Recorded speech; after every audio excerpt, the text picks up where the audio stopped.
Wealth was supposed to give me freedom, security, and power. What I didn't know was that it would also put a target on my back, even from the woman I loved and trusted more than anyone. I married her believing she was my partner, not my predator. She wasn't there when I made my first million or when I spent sleepless nights building my empire from nothing. She came into my life later, when I already had the private jets, the homes across the world, the assets worth more than $800 million. I thought her love was real. I thought she wanted me, not what I owned.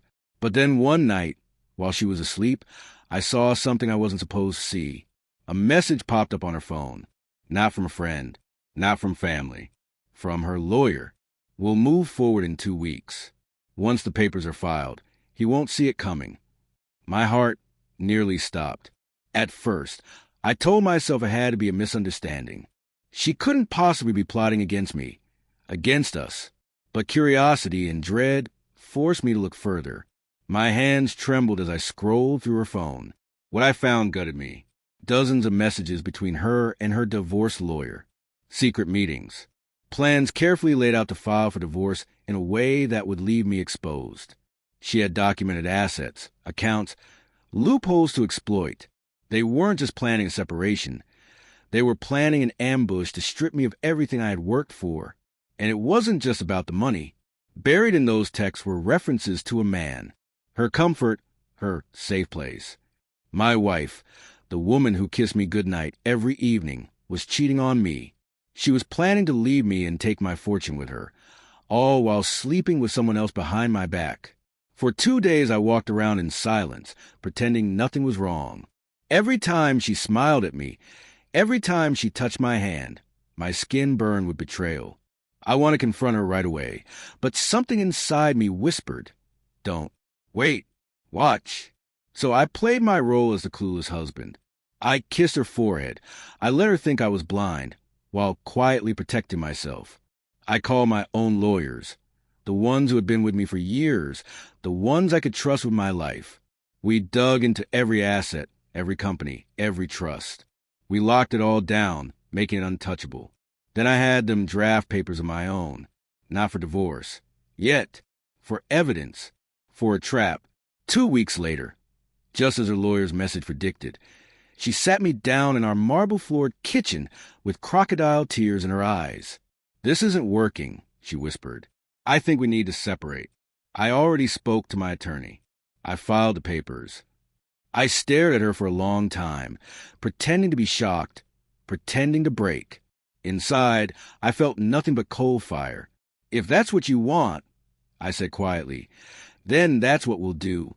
She looked relieved, as if the hardest part was over. She thought she had won. What she didn't know was that her betrayal had already been documented, her infidelity recorded, her plot with her lawyer uncovered. By the time she filed her papers, mine were ready to counterstrike. Instead of walking away with half my assets, she was about to walk away with nothing. The court proceedings were brutal for her. When my lawyers presented the messages, the meetings, the evidence of her affair, she crumbled. Her carefully crafted image as the loyal wife disintegrated under the weight of the truth. Judges don't take kindly to calculated deception. Her claims to my empire vanished overnight. And the man she betrayed me with, he didn't stick around once the money disappeared. Once she realized her golden future had turned into ashes, he dropped her like she was nothing. I'll never forget the look on her face the last time we stood in the same room. Anger, fear, shame all twisted together. "You'll regret this," she spat at me, her voice shaking. But I didn't regret it, not for a second, because while she plotted in the shadows, I found strength in the light. I realized I wasn't just fighting for my fortune. I was fighting for my dignity, my sanity, and my future. She thought she could destroy me by playing the role of victim, by pretending love while planning theft. Instead, she destroyed herself. I walked away from that marriage without a scratch, without a scar on my wealth, and with a deeper understanding of human nature. Money attracts love, yes, but it also attracts vultures. And the saddest part?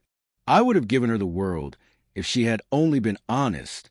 I would have shared everything, built something lasting together, but she chose greed over loyalty. She chose deceit over love. Now, when I look at her name, all I see is a reminder. Not every smile hides love. Sometimes it hides hunger.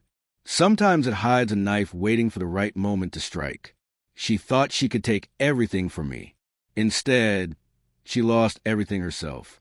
And that, I suppose, is the real price of betrayal.